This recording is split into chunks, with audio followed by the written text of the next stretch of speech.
तो sir APC का मामला भी है। एक तरफ हुकूमत ने एपीसी बुलानी है ईद के बाद, आपकी भी एपीसी होने जा रही है। आप अपनी एपीसी के अंदर शायद खान अब्बासी साहब जो कि आपके इत्तेहादी है वो तो मशवरा दे रहे थे कि आप हुकूमती नुमाइंदों को भी दावत दें उस एपीसी के अंदर, इसे इंक्लूसिव बनाएं। तो हो सकता है ऐसा कि आप दावत दें हुकूमती नुमाइंदों को भी और इसे एक वाक़तन एक जामे आप बनाए इसे फोरम के जहां से एक कंसेंसस के साथ एक पॉलिसी बने। देखिए, ये एक कोalition के प्लेटफ़ॉर्म से होना है। सिर्फ़ पीटीआई का प्लेटफ़ॉर्म नहीं होगा। तो कोalition की तरफ से जो रिकमेंडेशंस आएँगी, उनकी बेसिस के ऊपर या कंसेंसस से या फिर मेजॉरिटी ओपिनियन से फ़ैसले किए जाएँगे। वो जो भी फ़ैसला होगा, पीटीआई जो है, उसमें अपना ओपिनियन तो ज़रूर देगी, लेकिन पीटीआई फिर जो फ़ैसला प्लेटफ़ॉर्म करेगा, हमारा ये जो कोalition प्लेटफ़ॉर्म है, वही आगे बढ़ेगा। जी। और हुकूमती एपीसी के हवाले से भी अब हुकूमत ये कह रही है कि अगर खान साहब को पेरोल पे रिहा करके एपीसी में शिरकत की दावत नहीं दी जा सकती तो उन्हें वीडियो लिंक पे कम अज़ कम जो है वो ये पॉसिबल है कि उन्हें इस एपीसी में शिरकत के लिए जो है वो उनके लिए इंतजाम किया जा सकता है। तो तहरीक इंसाफ इस ऑप्शन को ऑप्ट करेगी क्या?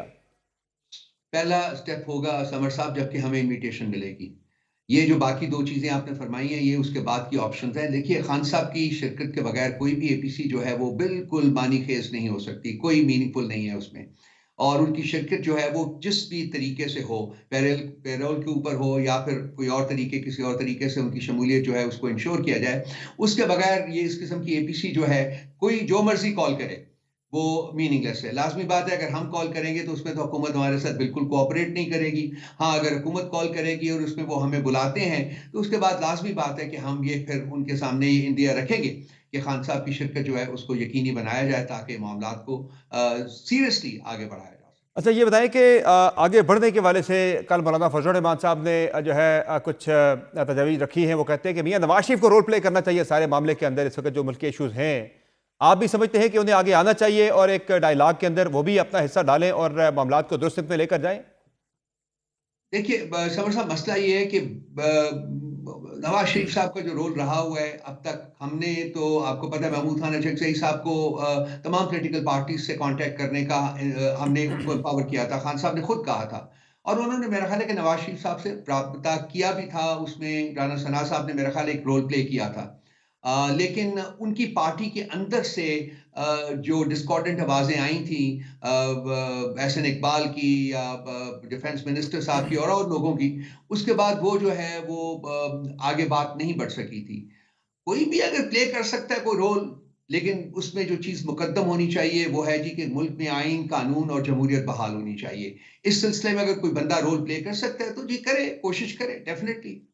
अच्छा सर, आज लाहौर में मीनार पाकिस्तान पे भी तहरीक इंसाफ ने कोई जलसा प्लान किया था, वहाँ पे एक्टिविटी, लेकिन गवर्नमेंट ने नहीं दी परमिशन डीसी साहब ने। तो फिर वो तहरीक इंसाफ जो है वो पीछे होकर बैठ के आप नहीं कर सके एक्टिविटी वहाँ पर। तो ज़रा आपसे तहरीक चलाने की बात कर रहे हैं ईद के बाद, वो कैसे चलेगी? आप एक छोटा सा इवेंट नहीं कर सकते पंजाब के अंदर, और जब तक पंजाब नहीं निकलता, आपको भी इस बात का अंदाजा है कि कोई भी तहरीक कामयाब नहीं हो सकती। तो आप समझते हैं कि पंजाब की सतह तक तहरीक इंसाफ जो है वो डिलीवर करने में कामयाब नहीं हो सकी? जितनी आपकी तहरीकें चली हैं उसमें केपी से ही बड़े पैमाने पर बड़ी तादाद में लोग वहाँ से आते रहे इस्लामाबाद की तरफ, पंजाब से बड़े पैमाने पे लोग नहीं निकल सके।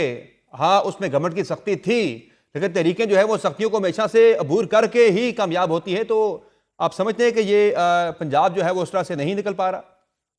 देखिए, आप अगर पिछले 1.5-2 महीने की जो सिचुएशन है उसके ऊपर अगर एक निगाह दौड़ाएँ, तो पंजाब बिल्कुल हिलजुल है, पंजाब मूव कर रहा है। आज भी बहुत से इलाकों में जो एजिटेशनल ब ब ब मूवमेंट हुई है। कल सियालकोट में जो हुआ है वो आपके सामने है और भी बहुत से इलाकों में हुई है। तो मेरा ख़्याल है कि पंजाब भी एक्टिवेट हो रहा है इन स्पाइट ऑफ के इस चीज़ के से बाला नज़र के फस्तायत जो है वो अपनी मौजूद है, बल्कि उसकी जो इंटेंसिटी है वो भी वी फील के कुछ पिछले दिनों में और ज़्यादा बढ़ी है। लेकिन पंजाब निकलेगा जी, पहले भी पंजाब निकला है, बिल्कुल मुश्किलात थी, आपने खुद बयान किया है, लेकिन निकलेगा।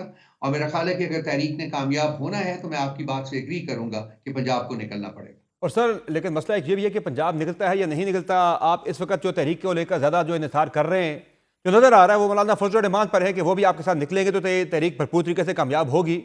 मौलाना इनडिसाइसिव हैं, वो अपनी कमेटियों के पास मामले को लेकर जाएंगे, वो एक लंबी कहानी बता रहे हैं। तो बज़ाहिर तो वो इस तहरीक का फिलहाल हिस्सा बनते हुए नजर नहीं आ रहे। तो मौलाना अगर नहीं आते तो फिर भी ये तहरीक का मुस्तकबिल जो है वो काफ़ी ज़्यादा जो है वो नहीं हो जाएगा मशकूक, या इसमें इसके नताइज जो हैं वो आना बहुत मुश्किल नहीं हो जाएगा? देखिए, जहाँ तमाम पार्टीज़ जो हैं वो इम्पोर्टेंट है हमारे लिए, जहाँ तमाम पार्टीज़ जो हैं वो रेलेवेंट है हमारे लिए, लेकिन तहरीक तो चलनी है।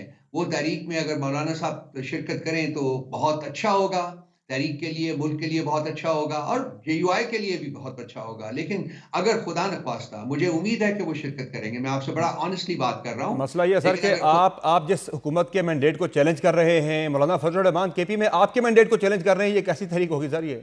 वो वो आपके कहने की खिलाफ बात एहतजाज नहीं। करेंगे, आपकी तहरीक में शामिल होकर आप जो है वो सेंटर के खिलाफ एहतजाज करेंगे। मैं आपसे जो बात आपने मुझे खत्म नहीं करने दी, लेट मी रिपीट दैट। ठीक है, तमाम पार्टीज हमारे लिए अहम है, हम पूरी कोशिश करेंगे कि तमाम पार्टीज जो है हमारे साथ शिरकत करें इस तहरीक में, पुरअमन तहरीक में। लेकिन अगर कोई पार्टी किसी वजह से शिरकत नहीं भी कर सकती तो तहरीक तो चलेगी और कामयाब ये डेफिनेटली होगी, क्योंकि बहुत कुछ है। अब इसके अब हमारे साथ इस प्लेटफॉर्म के ऊपर बहुत सारे और पॉलिटिकल स्टेक होल्डर्स आ चुके हों जिनकी बहुत रेलिवेंस है और जिनकी बहुत फॉलोइंग है।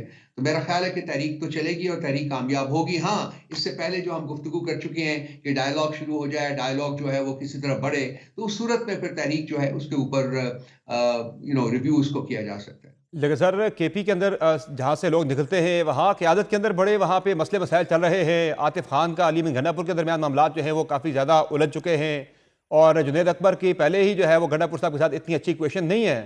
तो जहाँ पहले गंडापुर साहब खुद सीएम भी थे, पार्टी के सदर भी थे, तो वो बंदे निकाल लेते थे। अब आपको मसला नहीं होगा वहाँ से बंदे निकालने में? बंदे तमाम पाकिस्तान से निकलेंगे जी, कराची हम्म। से निकलेंगे, बलूचिस्तान से निकलेंगे, केपी से निकलेंगे, पंजाब से निकलेंगे, तमाम पाकिस्तान से निकलेंगे। तमाम पाकिस्तान उठेगा तो ये मामला आगे बढ़ेंगे और तमाम पाकिस्तान, मुझे पूरी उम्मीद है कि उठेगा। चूंकि जो हमारे ऑब्जेक्टिव्स हैं, जो इस प्लेटफॉर्म से हमारे ऑब्जेक्टिव्स हैं, वो उसके बगैर पाकिस्तान आगे नहीं बढ़ सकता। ये बिल्कुल एक बहुत ही एक ऐसा फैक्टर है जिसको कि कोई भी जुटला नहीं सकता। रऊफ साहब, तो इन ये सारे मसाइल के अंदर, सारी इस बहस के अंदर एक जो सबसे बड़ा मसला तहरीक इंसाफ के लिए है वो खान साहब की रिहाई का है। किसी भी तरह से चाहे वो अदालती मामला हो, चाहे वो तहरीक के जरिए हो या बातचीत के जरिए हो, खान साहब की रिहाई जो है वो होती हुई नजर फिलहाल नहीं आ रही। वो मामला मुश्किल से मुश्किल तर होता चला जा रहा है। इस बात का इदराक है तहरीक इंसाफ को क्या? बिल्कुल सही कहा। खान साहब से की रिहाई से ज़्यादा इम्पोर्टेंट पाकिस्तान तहरीक इंसाफ के लिए कोई और ऑब्जेक्टिव नहीं है। और बहुत कुछ हो जाता है, बहुत से लोगों को पता नहीं चलता।